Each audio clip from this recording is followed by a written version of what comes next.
Hello friends, welcome back to the new tutorial of the Angular. Today we are going to learn about the wildcard routing in Angular. Those who haven't subscribed my channel yet, please do subscribe my channel, and if you like the video, please do like, share and comment on my video. Let's get started.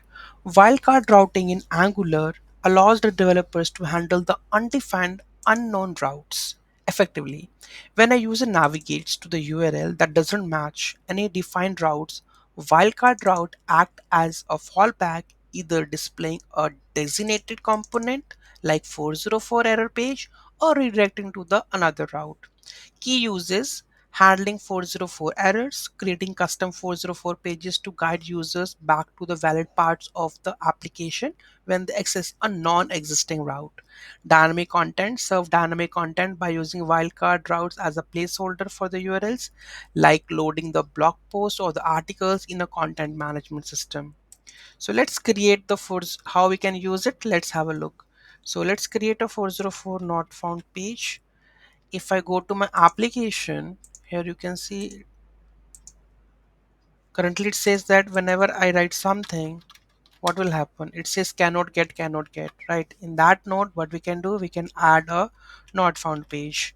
Okay, so here we go with this one.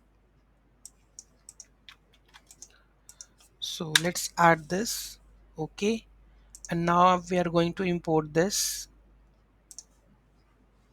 So here we go with our route section.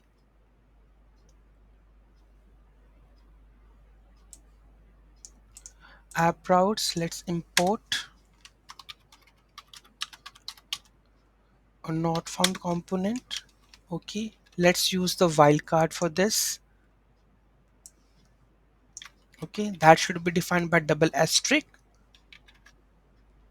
So here I'm going to define with double asterisk. Okay, so in the documentation also you can see that to set up a wildcard, add the following code to your routes definition with the component name. The two asterisks indicates that the Angular that this route's definition is a wildcard route.